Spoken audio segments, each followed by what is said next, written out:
convidar vocês a abrirem a palavra de Deus em Atos, capítulo 1. Hoje vamos ler do verso 1 até o verso 11.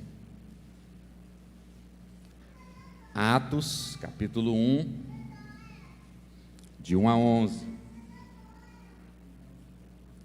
Damos início hoje a essa jornada, uma nova série de exposições no glorioso livro de Atos.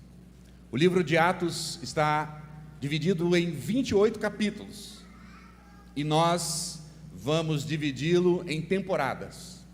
Esta primeira temporada será do capítulo 1 até o capítulo 8. Isso deve ser agora de fevereiro até junho. Essa série nós a chamamos de Ser e Fazer Discípulo. A gente entendia que essa era a direção do Espírito Santo para nós, para esse ano de 2022. Mas também, a gente percebia que por causa da nossa missão, por causa da visão da nossa igreja, e um parênteses aqui, eu acho que você sabe, né? Nossa igreja tem uma missão, uma visão, uma declaração. A propósito, deixa eu relembrar vocês qual é a nossa missão, qual é a nossa visão como igreja. Onde queremos chegar? Pessoal da mídia, mostra aqui para mim. Nossa missão como igreja. Pode ler junto comigo? Vamos lá? Isso aí vai ajudar vocês a decorarem, né? Vamos lá? Glorificar a Deus por meio do ensino fiel, vivência no discipulado e o engajamento na missão em Foz do Iguaçu e no mundo. Essa é a nossa missão, é a nossa visão. Tudo o que fazemos, estamos pensando nisso como igreja. Então essa série, Ser e Fazer Discípulo, foi pensando nisso. E também, como eu disse, por direção do Espírito Santo. Fiz uma enquete dias atrás no Instagram. Outro parênteses aqui. Se você não segue o pastor no Instagram, 7 anos de azar na tua vida. E fiz uma enquete perguntando se era possível um autêntico, e essa palavra é importante, um autêntico discípulo de Jesus não está engajado ou não está discipulando. 100% das milhares de algumas 50 postagens ou clique disseram que é impossível. Acho que a gente entende isso. O discípulo é chamado para ser discípulo, mas também para fazer discípulo. O discípulo autêntico está engajado nessa missão de fazer outros novos discípulos. E é exatamente isso que a gente vai ver no livro de Atos. Os discípulos de Jesus, não só os apóstolos, mas os outros discípulos também engajados, levando a mensagem do reino de Deus, fazendo novos discípulos em Jerusalém, circunvizinhanças, até os confins da terra. O livro de Atos é um livro peculiar. Por isso que eu disse que a gente começava nesse glorioso livro. E quando eu me preparava, desde o ano passado, eu fiquei a me perguntar: o que seria da Bíblia sem o livro de Atos? Me deu uma tristeza assim. E aí eu comecei então a agradecer ao Espírito Santo que inspirou o autor a deixar para nós o livro de Atos. Que livro marcante, que livro precioso. Esse livro, tenho certeza que vai abençoar a nossa vida. Um teólogo escocês do século XX disse que o livro de Atos é o livro mais importante de todo o cânon. Já João Calvino, reformador da igreja séculos atrás, disse que o livro de Atos é um livro de grande importância para a igreja. E o Dr. Martin Lloyd-Jones disse que o livro de Atos é o livro mais lírico da Escritura. suas ações, suas emoções, suas narrativas. Acrescento eu aqui as palavras do Lloyd Jones: melhor do que as séries do Netflix. Quer emoção? Quer narrativa? Quer história? Quer ação? Quer choro? Quer vitória? É o livro de Atos. Mas também veremos no livro de Atos, porque também esse livro de Atos é chamado de Atos do Espírito Santo. A gente vai ver a obra do Espírito Santo por meio dos apóstolos, por meio da igreja, por meio dos missionários. E ao vermos a obra do Espírito Santo, isso nos inspira, isso nos encoraja, isso deve nos animar, que nessa tarefa de testemunhar, de fazer discípulo, o Espírito Santo está agindo, está nos dando poder para prosseguir, para caminhar e para chegar. Vai ser uma jornada incrível, e eu já tenho orado junto com a equipe pastoral, que o impacto não seja apenas na nossa vida, mas na vida da igreja, na vida do povo de Deus. Ele é um livro importante porque é um livro histórico. Na verdade, é o único livro histórico do Novo Testamento. Mas não se engane achando que é apenas um livro histórico. Ele é um livro que tem se tornado padrão para plantadores de igreja, para plantar igrejas, para discipulado por todos os tempos, e vai continuar assim. Ainda nesse meu momento de introdução ao livro, é muito importante eu dizer para você do autor. O autor de Atos é um pesquisador e um médico, Lucas, o doutor Lucas, um homem que fez uma pesquisa detalhada, um intelectual, um escritor que tinha graça na sua pena ao escrever.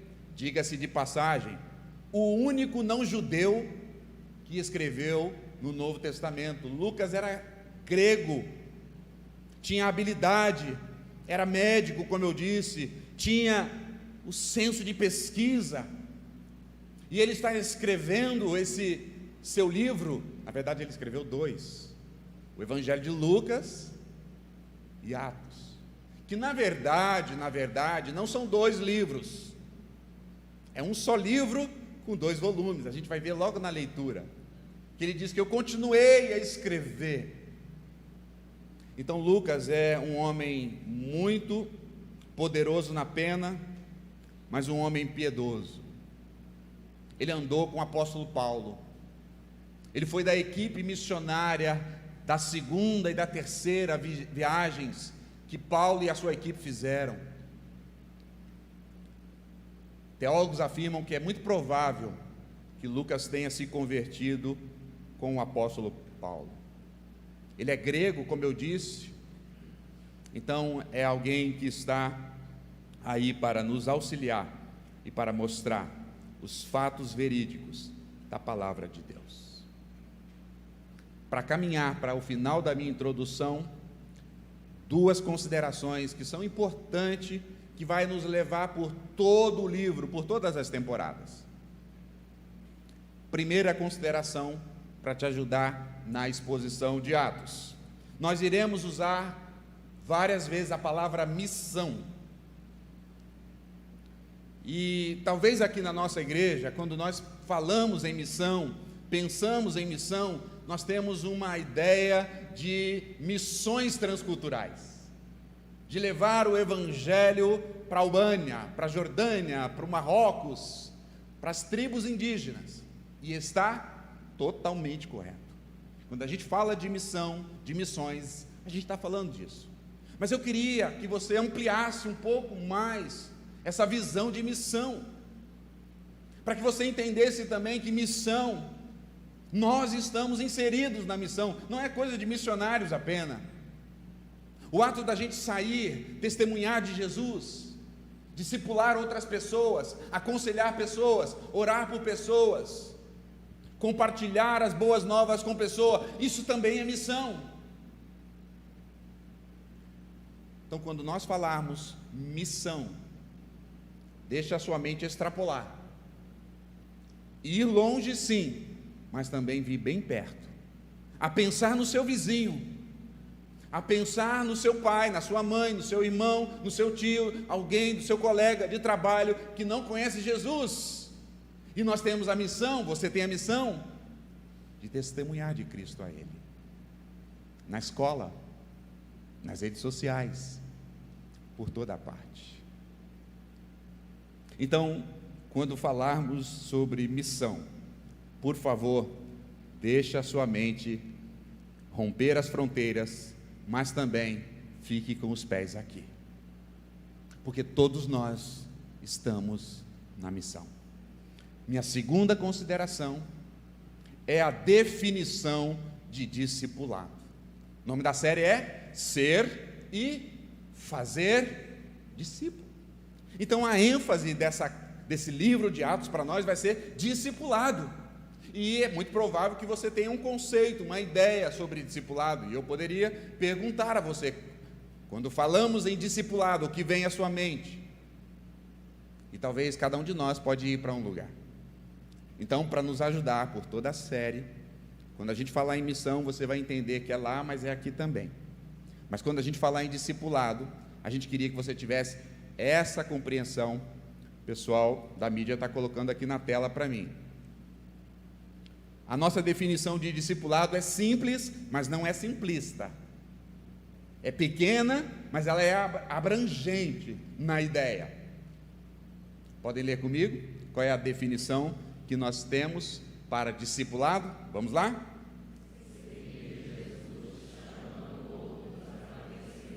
Seguir Jesus e chamar outros para conhecê-lo. É fácil, não é? Mas é abrangente. E ela embarca o tema da nossa série, ser discípulo, seguir a Jesus e chamar outros para também virem a seguir o Mestre. Quando eu falar de discipulado, traga isso à sua mente, coloque isso no seu coração, seguir a Jesus e chamar outros para também o segui-lo. Então essas são as minhas considerações. Agora eu vou ler o texto e a gente vai adentrar ao texto. Eu dividi o texto em 3 partes. A primeira parte é o fundamento da missão. Missão, lembra a palavra missão? Vou falar do fundamento da missão, depois eu vou falar o poder da missão, ou para a missão, fundamento para a missão, o poder para a missão, e terceiro, a autoridade para a missão. Claro, esse é o mapa que a gente vai seguir. O tema do meu sermão é: a missão continua. Missão extrapola a sua mente. Lá do outro lado do mundo, mas na minha rua, com os meus amigos, com os meus vizinhos. Vamos ler o texto. Atos capítulo 1, de 1 a 11. Diz assim a palavra de Deus: escrevi o primeiro livro, ó Teófilo, relatando todas as coisas que Jesus começou a fazer e a ensinar, até o dia que, depois de haver dado mandamento por intermédio do Espírito Santo aos apóstolos que escolhera, foi ele elevado às alturas.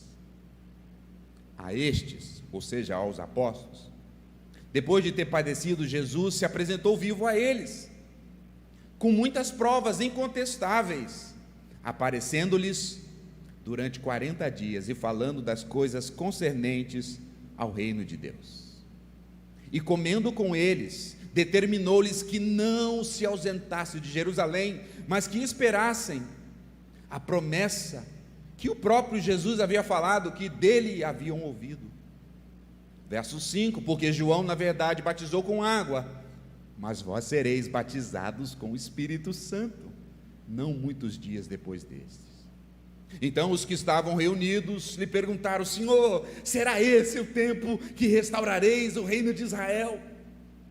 Respondeu-lhes: Não vos compete conhecer tempos ou épocas que o Pai reservou para a exclusiva da sua autoridade, mas recebereis poder ao descer sobre vós o Espírito Santo, e sereis minhas testemunhas, tanto em Jerusalém, como em toda a Judéia e Samaria, e até os confins da terra.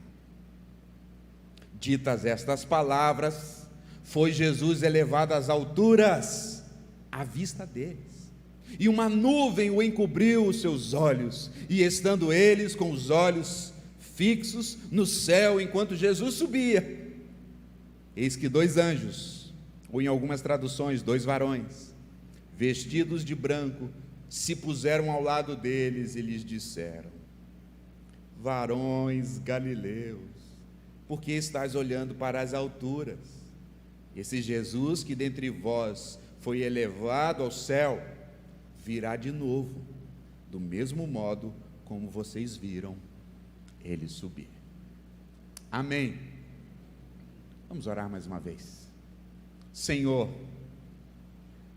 ao iniciarmos esta série,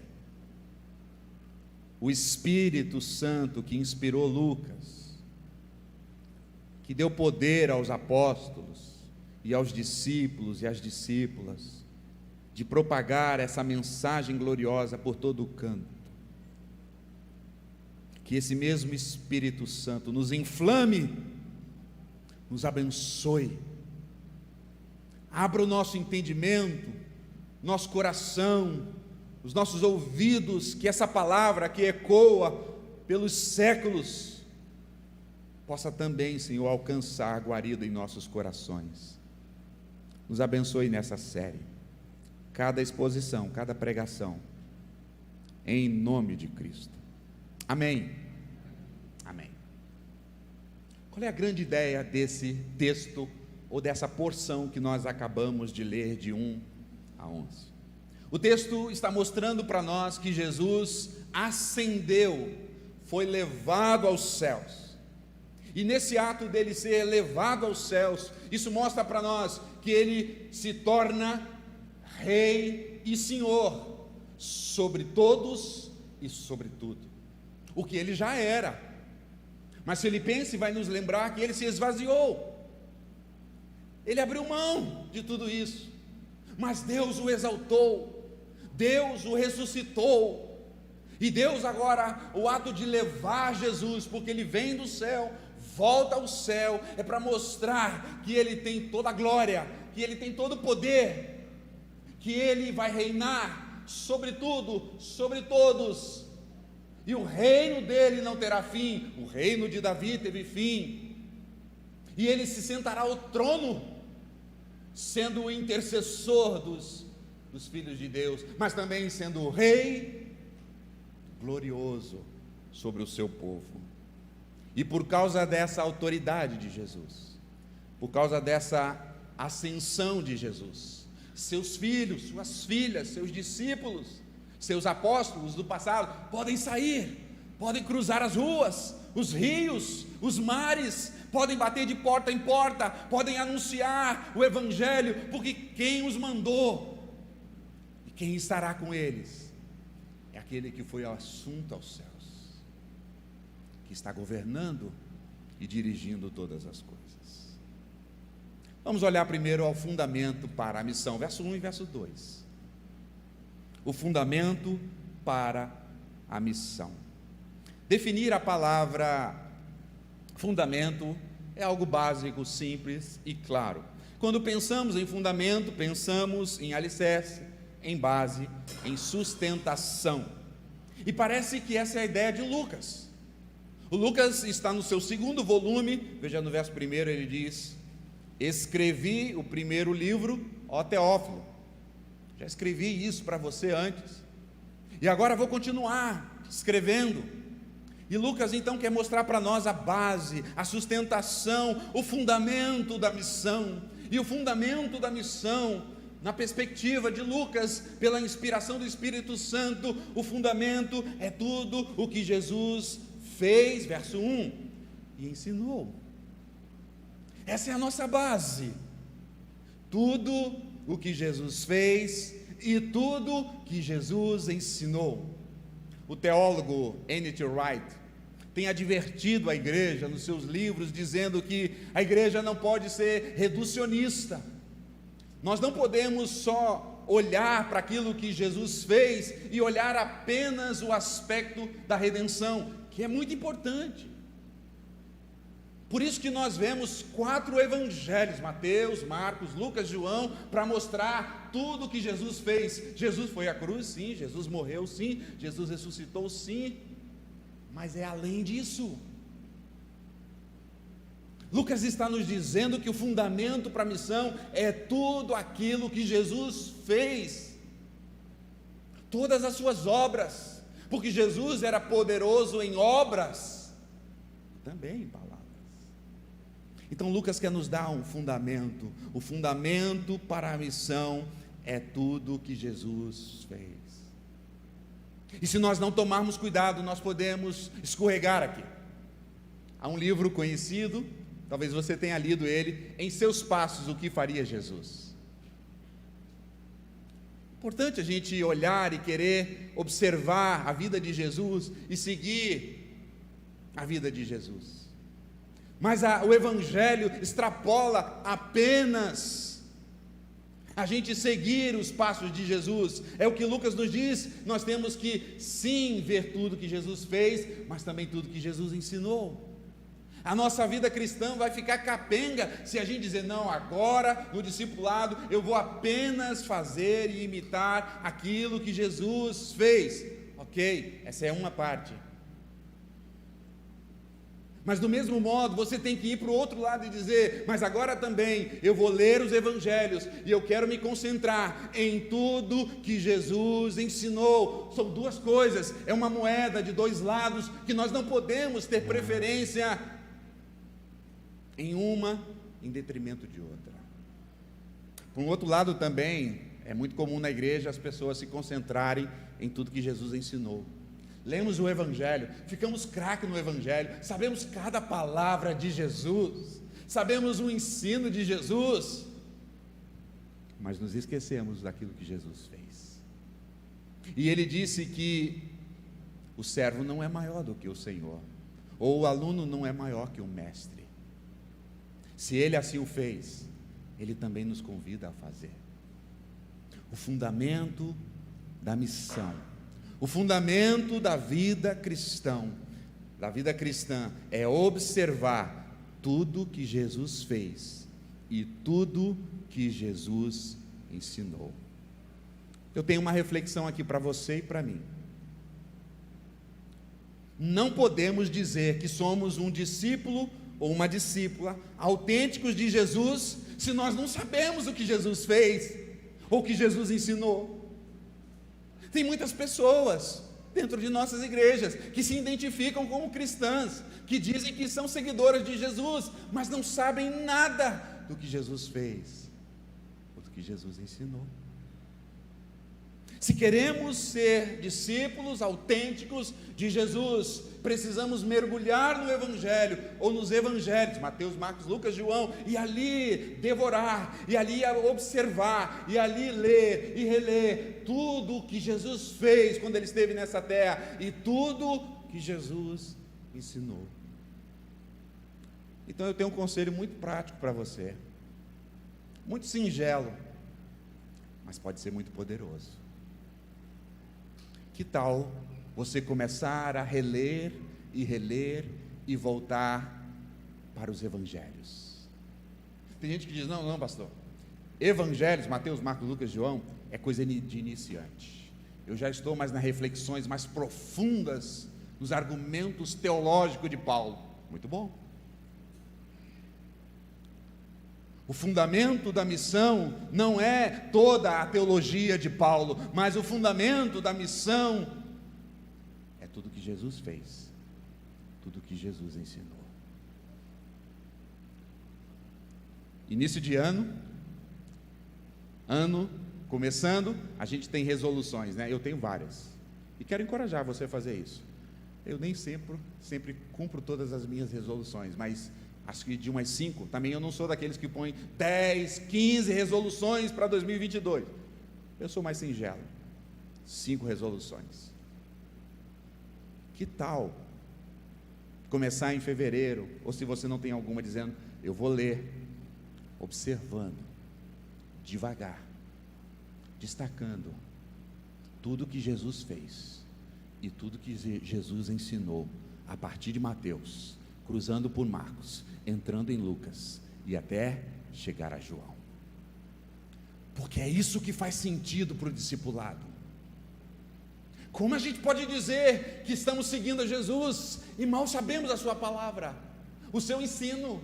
Como podemos dizer que nós estamos no caminho do discipulado, e vamos convidar outras pessoas para segui-lo, se nós não sabemos do seu ensino? Somos ainda bebezinhos, tomando leitinho. O desafio desse primeiro ponto, ao olhar o fundamento da missão, tudo que Jesus fez, tudo que Jesus ensinou, é o grande desafio de você ler com atenção os evangelhos, e relê-lo, e relê-lo, e relê-lo. Depois você vai para Paulo, depois você vai para Pedro, depois você vai para cartas pastorais, mas volte para o evangelho. Eu não quero dizer com isso que os evangelhos têm mais impacto ou mais poder do que os outros escritos do Novo Testamento. Isso seria uma heresia para a teologia ortodoxa, porque tem gente dizendo por aí, eu leio Jesus, Paulo eu não quero, eu leio Jesus, eu sigo Jesus, mas Pedro, não. Isso é uma incoerência. O que eu estou dizendo para vocês, que o fundamento para a missão, o fundamento para a vida de discipulado, o fundamento para a vida cristã, é retornarmos em vários momentos e observarmos tudo que Jesus fez e tudo que Jesus ensinou. É o começo, é o fundamento, não é a casa toda. Segundo lugar, eu queria olhar o poder para a missão. Está do verso 3 até o verso 8. O verso 3 começa relatando para nós que Jesus se apresentou a eles, de modo vivo, ressurreto, e deu a eles provas incontestáveis. Paulo vai dizer em 1 Coríntios, que Jesus apareceu não só aos apóstolos, apareceu às mulheres, apareceu a mais de 500 pessoas que estavam vivas naquela época, quando Paulo escreveu.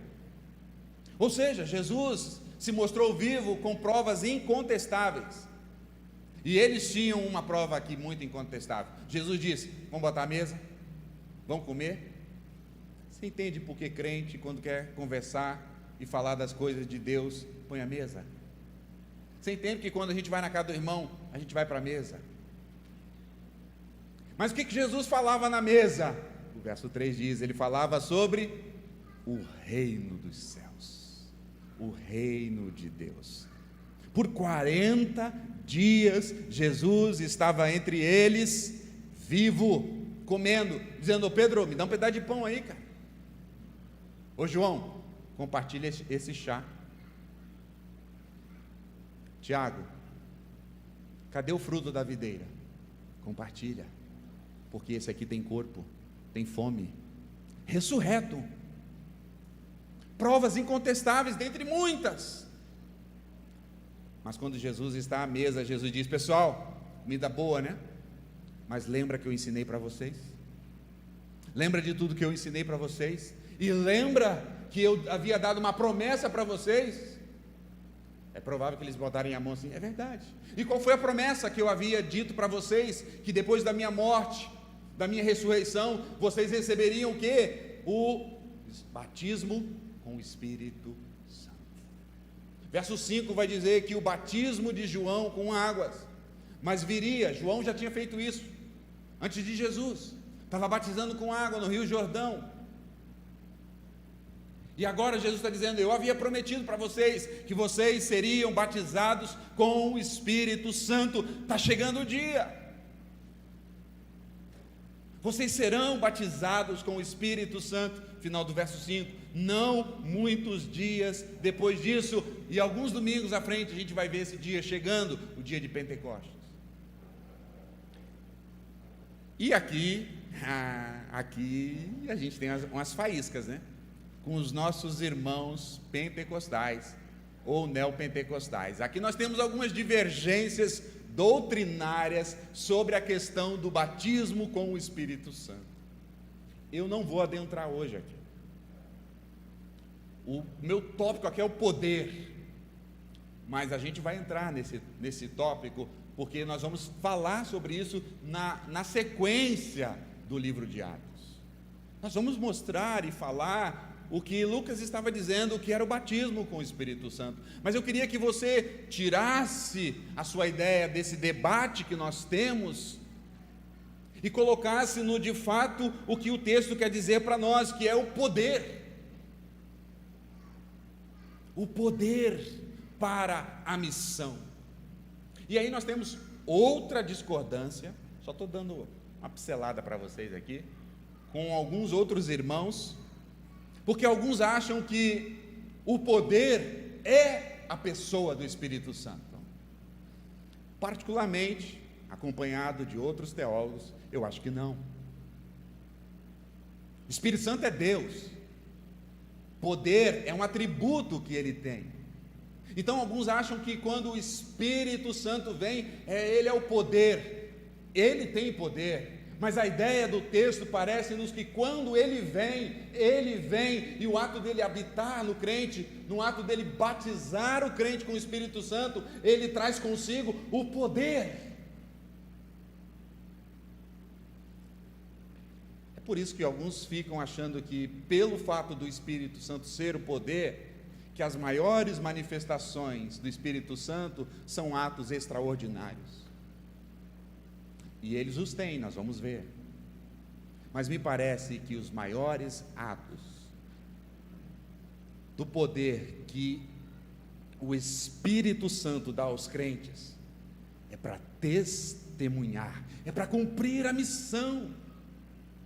Então parece-nos que é essa a ideia que Lucas quer narrar aqui para nós. O poder para a missão vem do Espírito Santo. Quando ele nos toma, ou quando ele habita em nós, nós somos então empoderados para cumprir a missão. Nós somos empoderados para testemunhar de Jesus. Nós somos empoderados para sair, cruzar a rua, sair da nossa casa, falar com pessoas, cruzar os mares.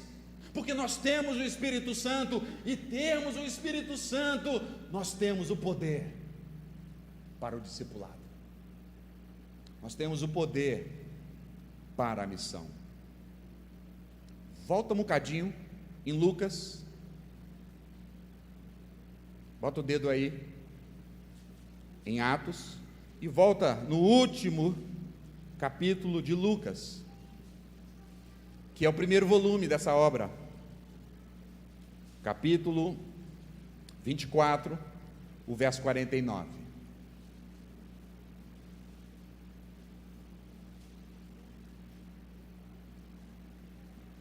Lucas 24, 49. Eis que envio sobre vós a promessa de meu Pai. Permanecei, pois, na cidade, até que do alto sejais revestidos de poder. Parece-me que essa é a ideia de Lucas. O Espírito Santo vai estar sobre vocês. O Espírito Santo vai batizar vocês.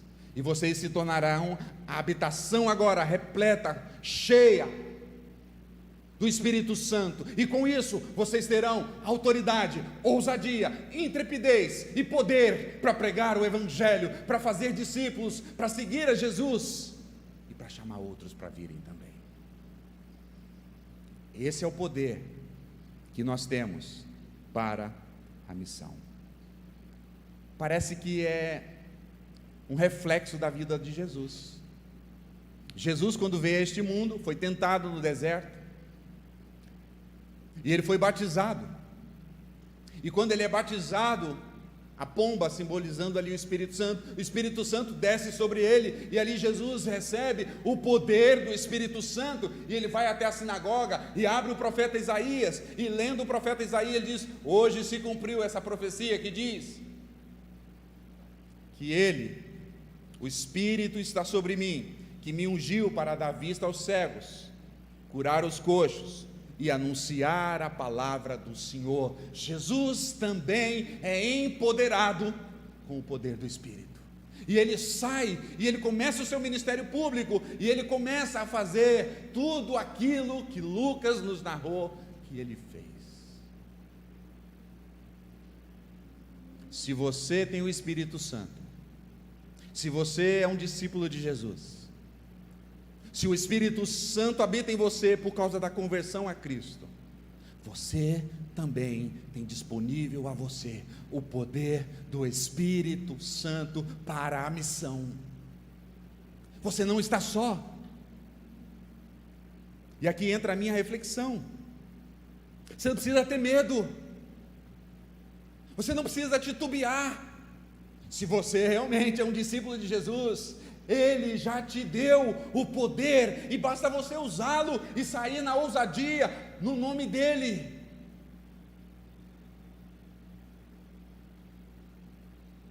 O êxito para o discipulado e para a missão é o poder do Espírito Santo. Por isso que Jesus diz: não saiam da cidade antes de receberem o poder do Espírito Santo. E o poder do Espírito Santo virá quando o Espírito Santo descer sobre vocês permanente. Não saiam. Cada um de nós precisamos desse poder, e nós já o temos, igreja. Já está disponível a nós. O Espírito Santo que habita em nós, ele tem essa essência de poder, e ele quer que eu e você usemos esse poder, não para fazer as coisas para atrair para o nosso nome, não para atrair para a nossa igreja, não para atrair para a nossa pessoa, não para mostrar o quão poderosos nós somos, mas para fazer discípulos. A igreja se engana quando pensa que, se tivermos governantes políticos, religiosos, a igreja terá poder. Que engano! A igreja se engana achando que quando nós dominarmos ou tivermos todo o poder econômico em nossas mãos, as pessoas mais ricas na nossa igreja, as pessoas mais poderosas financeiramente na nossa igreja ou na nossa comunidade ou no reino de Deus, aí nós vamos avançar na missão. Não, não é esse poder. Tudo isso pode contribuir, mas o poder que a igreja tem, o poder que o discípulo tem, o poder que eu e você temos, é o poder que vem do alto, é o poder do Espírito Santo que habita em nós, que pode nos dar essa intrepidez. Nós já o temos. A questão é se estamos ou não usando o poder do Espírito Santo. A questão é se estamos ou não abafando a obra do Espírito Santo na nossa vida. A questão é se nós estamos andando numa vida, andando no Espírito, ou se estamos andando na carne, porque quando nós andamos na carne, parece que não temos disponibilidade ou coragem de acionar o poder. O poder para a missão não são seus argumentos, nem a sua eloquência, nem a sua capacidade. O poder para fazer discípulos, aqui ou em qualquer lugar da terra, é o poder do Espírito Santo. Use-o. Meu terceiro ponto. Falei sobre o fundamento, falei sobre o poder, e agora quero chegar à autoridade. Com que autoridade nós podemos nos levantar e sair e chamar outros para seguirem a Jesus? Lucas termina essa sessão de introdução, de 1 a 11, a partir do verso 9. Lucas está terminando então essa parte da sua introdução ao livro, relatando da ascensão de Jesus aos céus. Por que Lucas coloca logo aqui no começo? Por que Lucas relembra isso? Porque já foi falado nos evangelhos que Jesus morreu e ascendeu aos céus. Por que Lucas está acrescentando que ele apareceu vivo, comeu com os discípulos, relembrou da promessa, mandou que eles aguardassem, porque se eles saíssem na missão sem o poder do Espírito, seria fracasso? E por que Lucas agora está dizendo e dando importância à ascensão de Jesus? Porque Lucas quer confirmar a exaltação de Jesus. Ele agora toma o seu poder e confirma diante de todos que Ele é o Rei e Senhor, nos céus e na terra. Por isso que Mateus relata que Jesus disse: toda autoridade me foi dada nos céus e na terra. E Lucas quer mostrar para nós alguns lampejos dessa subida de Jesus. Primeiro, ele diz que Jesus foi elevado às alturas, à vista de todos. 5 vezes aparece essa questão de viram, olharam, os olhos fixos. Eles viram Jesus subir. Não foi uma alucinação, não foi uma visão. Eles viram. De 9 a 11, Lucas vai dizer, eles viram várias vezes, de várias diferentes maneiras. Os seus olhos estavam vendo, ao ponto de alguém dizer para eles: os anjos, o que estão fazendo? Vamos, mão à massa, vamos ao trabalho. Mas eles viram. O segundo destaque de Lucas aqui é que tinha uma nuvem. Veja comigo. Dita estas palavras, verso 9, foi Jesus elevado às alturas à vista deles. Primeira vez que aparece a vista, e vai repetindo. E uma nuvem o encobriu dos seus olhos. Eles viram Jesus numa nuvem. Não era que o tempo estava nublado naqueles dias.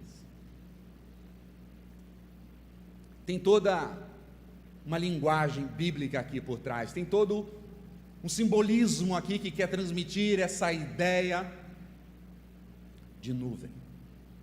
Se você tem toda uma teologia bíblica, você vai se lembrar que quando Moisés estava no Monte Sinai e Deus estava trazendo a lei, a nuvem de Deus, ou seja, a glória de Deus aparece no Sinai, e Deus está ali naquela nuvem de glória. É a presença de Deus. Se você se lembrar também, Salomão, quando constrói o templo fica tomado de nuvem, e a nuvem no templo era a presença de Deus naquele lugar, a sua glória. Saltando para o Novo Testamento, você vai se lembrar que Jesus, no Monte da Transfiguração, com 3 apóstolos, 3 dos seus discípulos, Jesus estava ali e tem a aparição de Moisés e Elias, e vai dizer que quando Jesus estava ali com eles, a nuvem de Deus apareceu, a glória de Deus apareceu, e Deus ali falou: este é o meu filho amado. Então Lucas está resgatando tudo isso para dizer que quando Jesus está subindo, a nuvem está ao seu redor, é para dizer que é a presença de Deus, é a glória de Deus, é a aprovação de Deus, é o poder de Deus, é a exaltação de Deus, colocando Jesus no lugar que ele sempre foi dele, o trono, o Senhor, o Todo-Poderoso. É isso que Lucas quer mostrar para mim e para você. Mas tem mais. Além dos céus, um homem subindo à vista de todos, além da nuvem, diz que tinham 2 varões, ou na sua tradução, 2 anjos, ou 2 varões. A ideia aqui realmente é de anjos. E todas as vezes que anjos aparecem em relação a Jesus, é um anúncio de coisa poderosa que está por vir. No nascimento de Jesus, nascimento virginal, quem apareceu? Trazendo notícias a Maria, o anjo. Quando Jesus ressuscitou, as mulheres chegam lá no túmulo, algo glorioso, grandioso. Quem está lá para dizer para ele: o que vocês estão buscando? Ele não está aqui, ele ressuscitou. O anjo. E agora Jesus está subindo aos céus. E os anjos estão lá, dizendo: o que vocês estão olhando? Esse Jesus que foi exaltado às alturas voltará, do mesmo modo que vocês viram ele subir. Tudo isso para mostrar para nós que aquele homem que outrora foi humilhado, porque a vida de Jesus não foi fácil. Ele foi homem de dores, ele foi desprezado, ele foi escarnecido, ele foi humilhado, ele foi para a cruz como um maldito, morreu e ali sofreu e foi desprezado e estava do lado de 2 ladrões, sendo condenado como um malfeitor, o pior malfeitor, mas Deus o exaltou. A vida de Jesus não termina com a humilhação. A vida de Jesus termina com a exaltação, e é daí que vem a nossa autoridade, porque ele venceu a morte, porque ele venceu o diabo, porque ele venceu a cruz, porque ele venceu tudo e todos, e ele está dizendo: toda autoridade me foi dada, e eu estou dizendo agora a vocês, em minha autoridade, vão e façam discípulos, vão à casa dos seus vizinhos, dos seus parentes, dos seus amigos, vão às missões, e chamem outros para me seguir, porque eu tenho toda a autoridade. Nós não precisamos temer.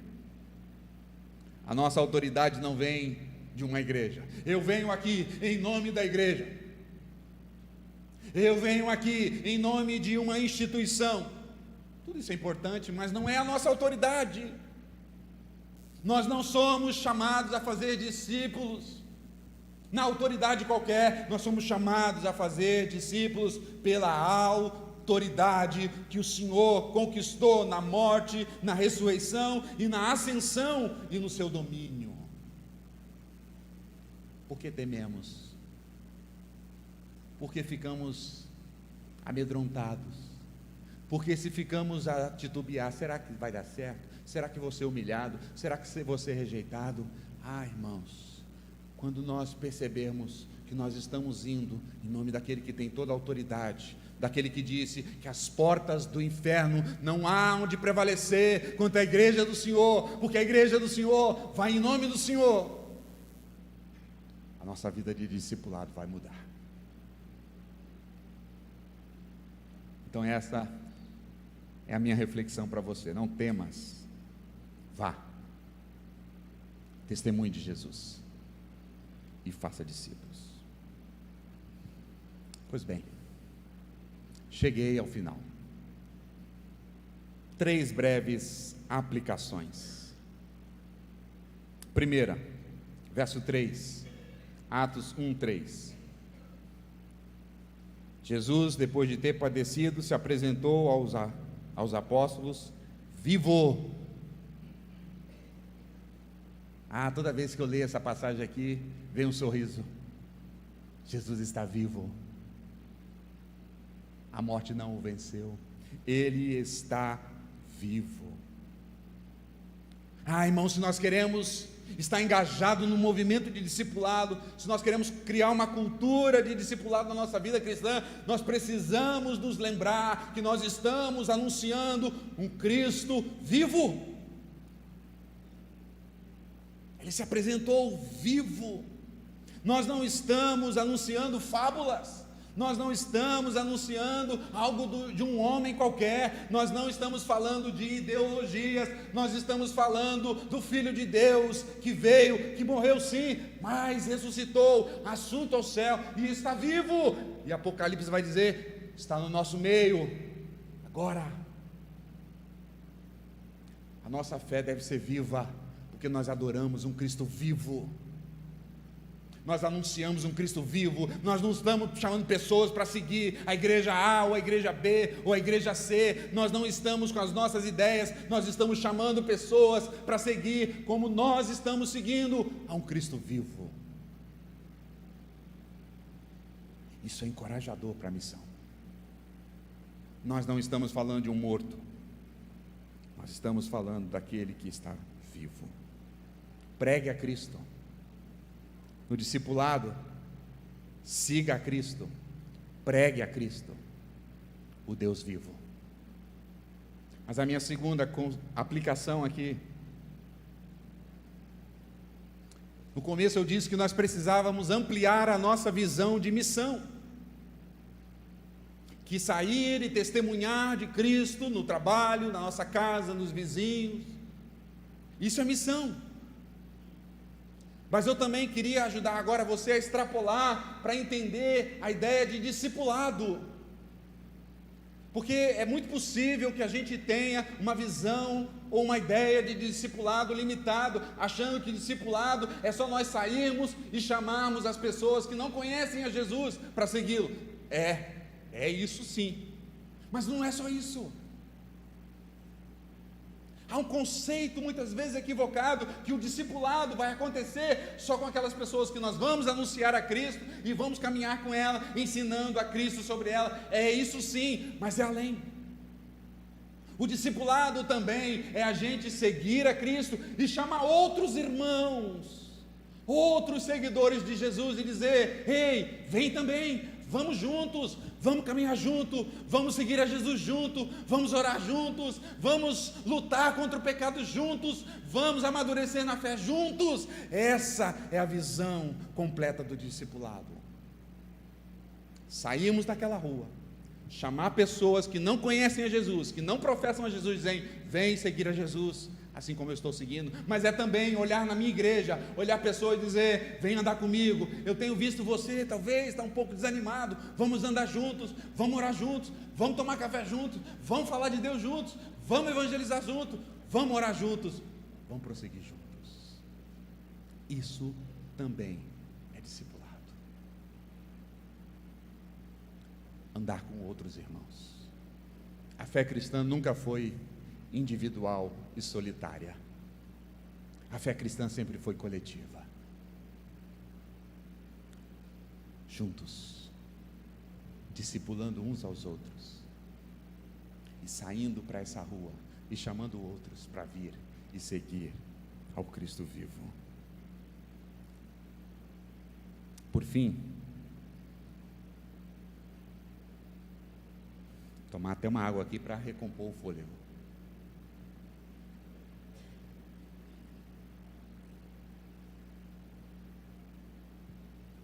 Os meninos falaram: pastor, vai pregar hoje em 50 minutos? Eu falei: vocês estão de brincadeira, né? 5 domingos sem pregar, vocês querem que eu pregue o sermão em 50 minutos?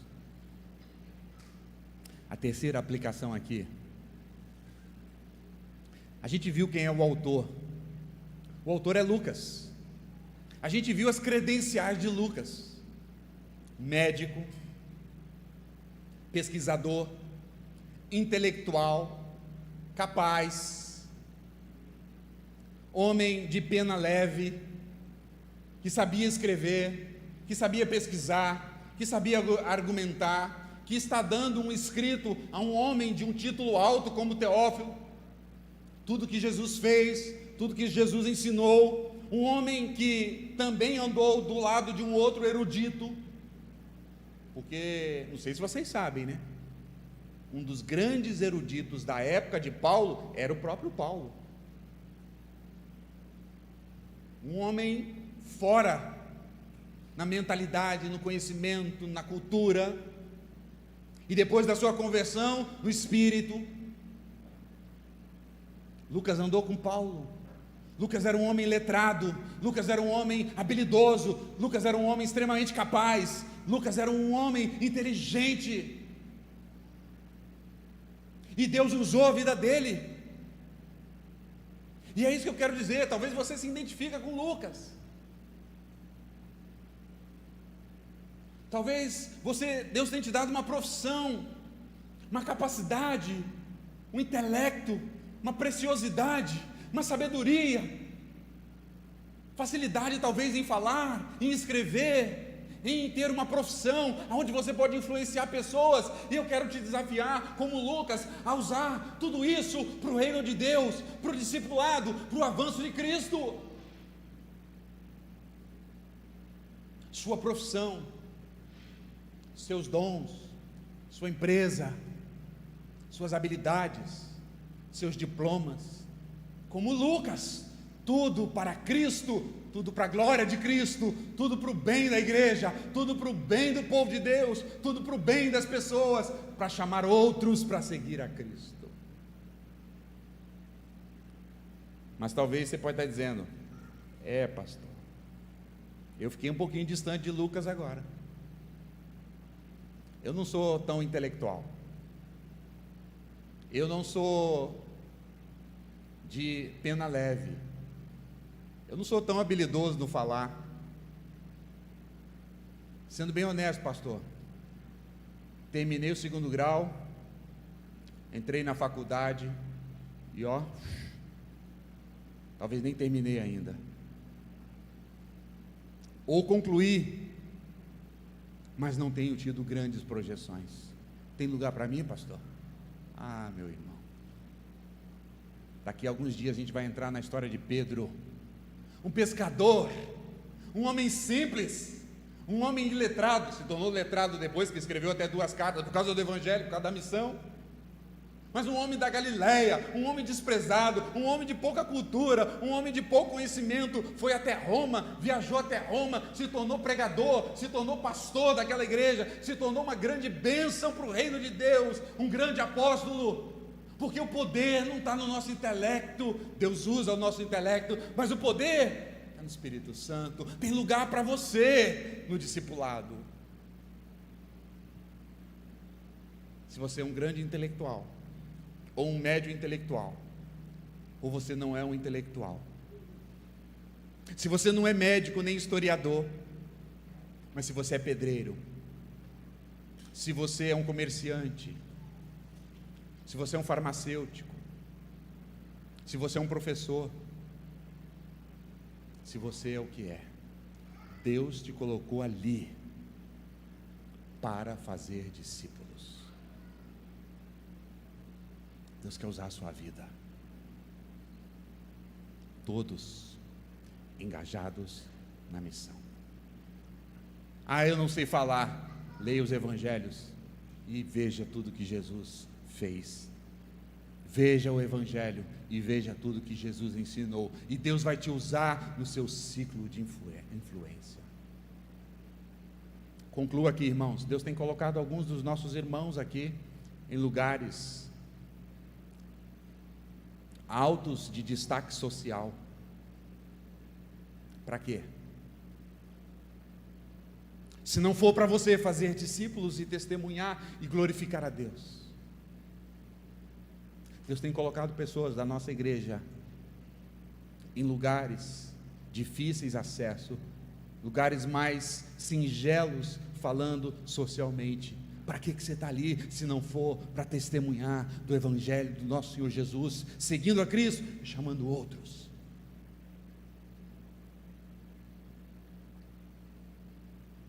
Como é que foi que a gente cantou aqui? Somos seus pés, andando em toda parte. Somos suas mãos, tocando e abençoando. Somos os seus olhos, em busca do aflito.